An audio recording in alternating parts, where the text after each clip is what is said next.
ይሄንን ለመስራት ምን አነሳሳል? አካል ጉዳተኛ ወይም የትራፊክ ረዳቱም ሆኖ በምንም ነገር አይችመላቅም። ትራፊክ አደጋ ቁጥሩን እንሰማለን፣ ንብረት ይወድማል፣ ህይወትም ይጠፋል።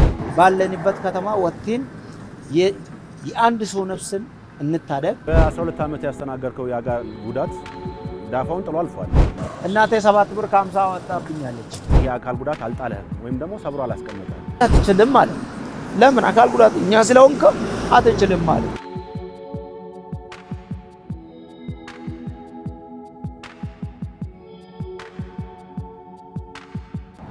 በ12 ዓመቱ ያስተናገደው የአካል ጉዳት በአፍላነት የእድሜ ዘመኑ ችግር በችግር ላይ እንዲደራረበት አድርጓል።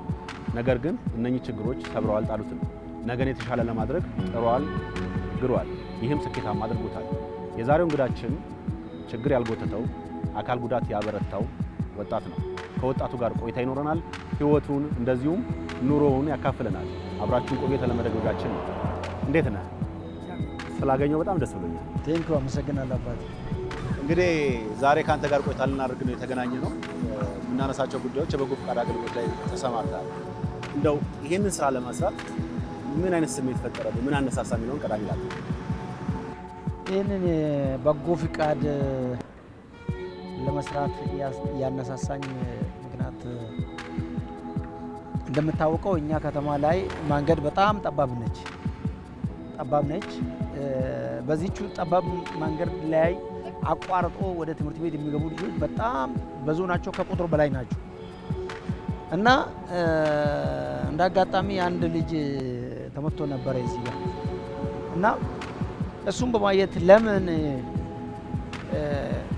ጧትና ማታ ለማሳለፍ ምን ሰዓት ይወስደኛል?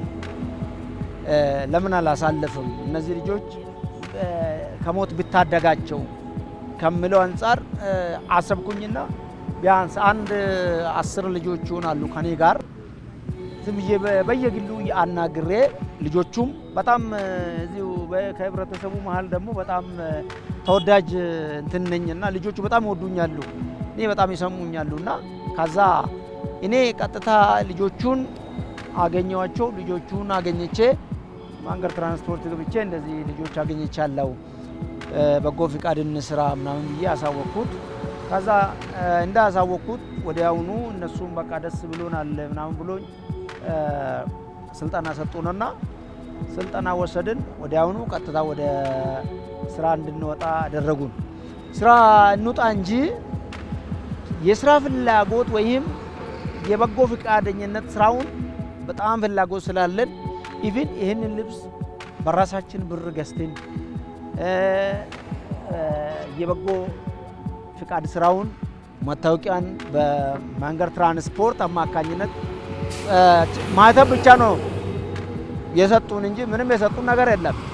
ቢኮዝ እኛ ፈቃደኝነትን የሚገልጽ ለማለት ነው። የራሳችንን ብር አውጥተን ልብስ ግዙን አላልንም፣ ምን አርጉን አላልንም። አንድ አመት አልፈናል። እስከ ዛሬ ቁመን ልጆች እያሳለፍን እነዛ ልጆች የቀን ሰራተኞች ናቸው፣ በቀን ሰርቶ የሚያድሩት ልጆች ናቸው። እና ግን ይሁን ከሲያታቸው ከቀን ስራቸው ቆርጦ ከኔ ጋር እዚህ መንገድ ላይ ቆሞ ከኔ ጋር እየሰሩ ይገኛሉ ማለት ነው። በትራፊክ አደጋ ላይ እንግዲህ በጎ ፈቃድ አገልግሎት ስራ እየሰራ ትገኛለህ። ካንተ ባለፈ ከ6 እስከ 10 ሰዎች የሚሆኑ በጎ ፈቃደኛ ወጣቶችን ይዘህ አስተባብረህ አገልግሎቱን እየሰራችሁ ትገኛላችሁና እንደው ይሄንን ለመስራት ምን አነሳሳ ብዬ ልጠይቅ ይቻላል? ለምንድን ነው ወደዚህ የገባሁት? አንድ ሰው ከሞት መታደግ ማለት ትልቅ ነገር ነው ለማቅ ሰው።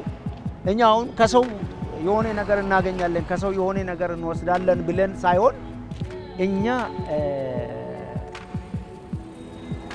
ከእግዚአብሔር ብቻ የሆነ ነገር እናገኛለን። ከሰው ባይገኝ ከእግዚአብሔር እናገኛለን። ስለዚህ ነፍስ እንታደግ። የአንድ ልጅ ነፍስ ካታደግን ለኛ መልካም ነው። የነገያችን ህይወት መልካም ይሆንልናል። በዚህ ከተማ ደግሞ መልካም ሰርተን እንለፍ፣ መልካም አድርገን እንለፍ፣ ለሚቀጥለው ትውልድ መልካም ነገር እናስቀምጥ ብለን ነው ራሳችን ተስጦ አድርገን የተነሳ ነው ማለት ነው። ከኛ አንድ ቀን እኛ ጠርቶን መንገድ ትራንስፖርት ሄደን እንደዚህ ነገር እንስራ በጎ ፈቃድ ለተማሪዎች ምናምን እንሰራለን ብለው አንድ ቀን መጣና ከዛ ከሰኝ ጋር እስካሁን እየሰራ ነው። አንድ አመት ሊሞላ ነው በጎ ፍቃድ ጀመርን ማለት ነው። እንደዚህ ነው። እና ታዲያ እናንተ አንዳንድ ሀሳብ ነው ወሰዳችሁ በቃ አብረን እንስራ ስላችሁ ትንሽ አላንገራግራችሁ ነው? ሰኝ ነው መጀመሪያ ሰኝ ነው ይሄ ነገር አመጣ። እኛ ደግሞ እርስ በርሳችን ተነጋግረን እዚህ ስራችን ጀመርን ማለት ነው። አንድ አመት ጧትና ማታ በተመሳሳይ ተይዞ በፈረቃ እየሰራን ስንት ናችሁ? ስድስት ለምሳሌ እንዴት ነው የምትሰሩት? ግማሹ ጠዋት ከወጣ ግማሹ ደግሞ 9 ሰዓት ላይ እንደዚህ ነው የምንሰራው። እንደዚህ ነው። እንደዚህ የበጎ ፍቃድ አገልግሎት መስራት ለአንተ ምን አይነት ሀሴት አለው? ምን ይሰማል? በቃ እንደዚህ ሰው መሆኑን ሰው መረዳት እሱ ነው የምንሰራው እንጂ ሌላ ነገር አይደለም። እኛ ብር አግኝተን ሳይሆን እንደዚህ ሰው ልጆች ተማሪዎች ስላሉ ለተማሪዎች ብለን ነው እንጂ ሌላ ብር ምንም የሚያገኙ ነገር የለውም። ከተማሪዎች ተማሪዎች አንድ ተማሪ ከሞተ አገር ተረካቢ ስለሆናችሁ ተማሪዎች ለዛ ብለን ነው እዚህ ሰባችን እንደው ያደጋ ነገር ስታስብ ብዙ ጊዜ አሁን የትራፊክ አደጋ እንሰማለን አይደል? እንዳገር እሱን ነገር ስታስብ ውስጥ ምን አይነት ስሜት ይፈጠርብሃል? ማለት እዚህ ላይ መሰማራትን ከመቀነስ አንፃር ምን አይነት አስተዋጽኦ አለው ይቻላል ብለህ ታስባለህ? አሁን የአደጋ ትራፊክ እንዳይደርስ ነው እኛ እዚህ ነው የመጣን። ደግሞ እዚህ የሚማሩ ህፃን ልጆች ናቸው፣ የሚያግዝ ሰው የለም።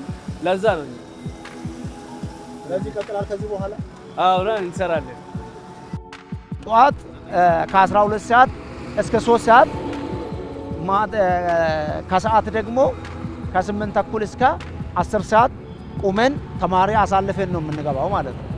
በሀገራችን የትራፊክ አደጋ ቁጥሩን እንሰማለን፣ ንብረት ይወድማል፣ ህይወትም ይጠፋል። ይሄን እያየን እንገኛለንና እንደው በሀገር አቀፍ ደረጃ የምንሰማቸው ዜናዎች አንተ ውስጥ ያጫሩበት ስሜቶች አሉ? ልክ ነህ። አሁን እንዳጋጣሚ አንድ ጊዜ ብቻ እዚህ በተማሪ ላይ ክስተት ገጥሞን ነበረ። በዛ ዙሪያ ነው ምናምን ብያለሁና ከዛ ውጪ እኛ ቆርጠን ከተነሳነው ቀን ጀምረን ስራችን በተግባር እየሰራን ስለምንገኝ አንድ ተማሪ አይደለም መሞት አልተጋጩም፣ ምንም የተፈጠረ ምንም ነገር የለም። ምክንያቱም በየቦታ መኪና በየሌላ መንገድ ሊጋጩ ይችላሉ። እዚህ ተማሪን በተመለከተ እዚህ በኮዬ ውስጥ ሌላ ቦታ ላይ ትናንሽ ከባድ ያልሆኑ ግጭት ሊኖሩ ይችላሉ።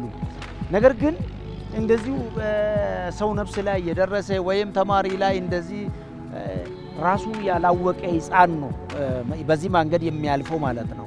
ስለዚህ ምንም አላጋጠመንም። ሌሎች ሀገራት እንደዚህ በሀገራችን በጎ አድራጊ ወጣቶች ብናገኝና በያሉበት ከተማ ወጥቶ የሚሰሩ ቢሆኑ የስንት ሰውን ህይወት እናታድጋለን። ስለዚህ ህይወት ከመታደግ በቀር ደግሞ እንደው መኪናውን ሳይጋጭ ከተማችን ዓለምንም ትራፊክ አደጋ ነፃ ማድረግ እንችላለን ለማለት ነው። ከ6 እስከ 10 ሰዎች ሆናችሁ የበጎ ፍቃድ አገልግሎት ሰራላችሁ። በአንተ አስተባባሪነት ነው የጀመራችሁትና እንደው ሌሎች የእናንተን አሪያ እንዲከተሉ ምን ትመክራለህ? ምን ትላለህ? በተለይ ደግሞ ይሄ ያው የነፍስ ሀሴትን የሚያስገኝ ስራ ነው አይደለ? የበጎ ፍቃድ ነው። ስለዚህ ይቀላቀሏችሁ። ምን አይነት ጥሪ ታቀርባለህ?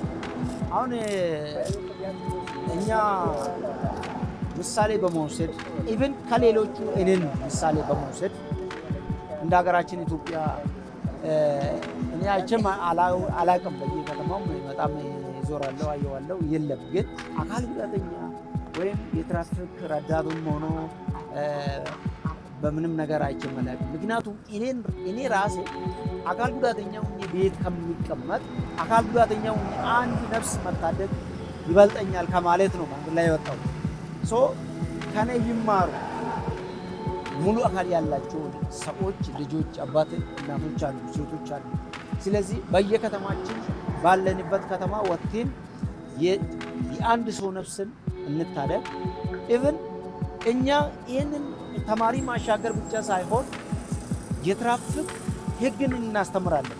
የትራፊክ ሕግ ህብረተሰቡ ጧት ሲወጣ ማታ ሲገባ እናስተምራለን። ምክንያቱም ግራችሁን እየያዛችሁ ብለን መክረን እንትን እንላለን። ሌሎቹም አሉ አይደለም ቴንኪው በጣም ጥሩ አመለካከት ነው። እኛም እንዲሁ ከዚህ ልጅ ተማሩ ብሎ የሚያልፉት አሉ እና እንደዛው ከኔ እንዲማሩ ጥሬን አስተላልፋለሁ ማለት ነው። በጣም ጥሩ ሰኚ፣ ቆንጆ ቆይታ እያደረግን ነው። መልካምነትን፣ በጎነትን፣ ሌሎችን በማስተባበር ታከናውናቸውን የበጎ ስራዎች አነሳል። ወደ ኋላ ልመልስ ነው። በ12 ዓመት ያስተናገርከው የአካል ጉዳት ዳፋውን ጥሎ አልፏል። በቀላሉ እናስተናግደው አይደለም መቼም ቆመ መራመድ እየቻል ድንገት በገጠመን አደጋ መራመድ ሲያቅተን ይፈጥረው ተጽዕኖ ቀላል አይደለምና ጫናውን እናንሳ። በጣም ከባድ ነው። እኔ በጣም ስወለድ ደህና ልጅ ነኝ። እስከ 12 ዓመት በጣም ደህና ልጅ ከእረኝነት በኋላ ነው እና ያጋጠመኝ። ይሄ ደግሞ ምን እንደሆነ በዛን ሰዓት ብዙ ባላስታውስ ወድቄ ነው እዛው በሆነ ወድቄ በር ላይ ወድቄ እግሬ እንዳለ እዛው ፓራላይዝ ሆነ ወዲያውኑ ማለት ነው። ፓራላይዝ ሆነ። በጣም ገጠር ስለሆነ የተወለድኩበት ሀገር በጣም ገጠር ነው። ወደ መኪና መንገድ ለመውጣት 3 ቀን ምናምን ከዛ በላይ ይፈጃል እና የባህላዊ ሕክምና ከሚባለው ነገሮች አያይዞ በጣም ዳ ቤተሰብ ነበርንና ምንም ከዛ በላይ ከአካባቢ አሪቆ ወይም ወደ ሕክምና መውሰድ አልቻለም አባቴ እና እንዲሁ ባህላዊ ሕክምና ምናምን በየአካባቢው እየታገለ ቆየ። በዚሁ መሃል እንዲሁ ቀረው። የአካል ጉዳት ማስተናገድን ተከትሎ አንተ ይሄ አካል ጉዳት አልጣለህም ወይም ደግሞ ሰብሮ አላስቀመጠህም። በተሻለ መልኩ እንድትነሳ የተሻለ ሰው እንድትሆን እንድጥር እንድበረታን ያደረገህና ሚስጥሩ ምንድነው ለመበርታት? ከሚገርሚ ነገር እንደዚሁም አካል ጉዳተኛ ሆኜ በጣም ጠንካራ ሰው እና በጣም ብርቱ ሰው ነኝና ምክንያቱም አንድ ሰው አንድ ቀን ከአንድ ሰው እጅ ጠብቄ ወይም እንደዚህ ፈልጌ ነው ግዛልኝ ወይ ልብስ ግዛ ወይ ጫማ ግዛ ብዬ አላውቅም። ምክንያቱም እኔ ተወልጄ ማንነቴን ራሴን ካወቅኩኝ አባቴ ግባብ 2 ብር ከ50 ሲያወጣብኝ ያውቃል። እናቴ 7 ብር ከ50 አወጣብኛለች። ከዚህ ውጪ እኔ ሽንኩርት እየተከልኩ በርበሬ እየተከልኩ የተለያየ ቃን ስራ በሰፈር አሉ አራማ ምናምን አለ የሽንት ቤት ጉድጓድ እቆፍራለሁ እና በዚህ ቻሌንጅ ህይወቴን እንትን እያረኩኝ ነበረ፣ ራሴን እያገለገልኩኝ ነበረ እና እግዚአብሔር ይመስገን ብዙ ቻሌንጆች አልፈዋል። ዛሬ ደርሻለሁ። ነገም የሰው እጅ አልጠብቅም። ነገም እግዚአብሔር ካለ ሰላም ከሰጠኝ በዚህ ራሱ አይደለም ከራሴ ተርፌ ለሌላ ሰው ለከተማዬ ለጓደኞቼ ለአገሬ ተርፋለሁ የሚል ተስፋ አለኝ። መበርታት፣ እጅ አለማስጠት ወይም ደግሞ ወደ ኋላ አለመቅረት ያንተ መገለጫዎች ናቸውና እነኚህን ተጠቅመህ እንግዲህ ዛሬ ላይ ደርሰሃል። አሁን ያለህበት ሁኔታ እንዴት ይገለጻል? እሱን ብትነግረን። አዎ በአሁኑ ሰዓት በየብሎኬት ስራ ተደራጅተን በአነስተኛና ጥቃቅን በወረዳችን አደራጅቶን እየሰራን እንገኛለን እና ምናልባት የገበያ ትስስር ስለሌለን ደግሞ በከተማችን የግንባታ ስራ ስለሌለን ብዙ ገበያ የለንም። በዛ ዙሪያ ነው እኛ በራሳችን ጥራት እንዲሁ የትም መደን እየፈለግን ገበያ እያገኘንን ነው እንጂ ገበያ ትስስር ያጋጣሚ ገበያ ትስስር ብናገኝ እና ከዚህ በላይ ልንሰራ እንችላለን እና በዚህ አሁን እየሰራን እንገኛለን። ከኔ ጋር የሚሰሩ 4 ልጆች አሉ። እነሱም አካል ጉዳተኛ ናቸው። አካል ጉዳተኛ ሆነን አይቻልም መስራት አይቻልም ተብሎ ነበር። የሚገርሚ ነገር በዚህ አጋጣሚ የሚያነሳልኝ ነገር አንድ እኛ ወስደን የምንሰራበት ቦታ ላይ አንድ የሆነ ሰው ነበርና በፊት እየሰራበት የነበረ ሰውዬው ሼዱ ላይ ማለት ነው እና ጊዜው አበቅተው ሼዱን ሲያሰረክቡን እኛ ስራ ልምድ እንወስዳለን ብለን ሄድንና ጠየቅን።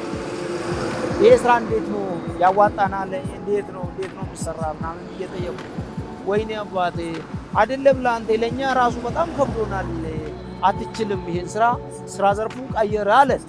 ለምን አልችልም? አንተ አትችልም ማለት ለምን? አካል ጉዳተኛ ስለሆንክ አትችልም ማለት ችግር የለም አትችልም አትበለኝ።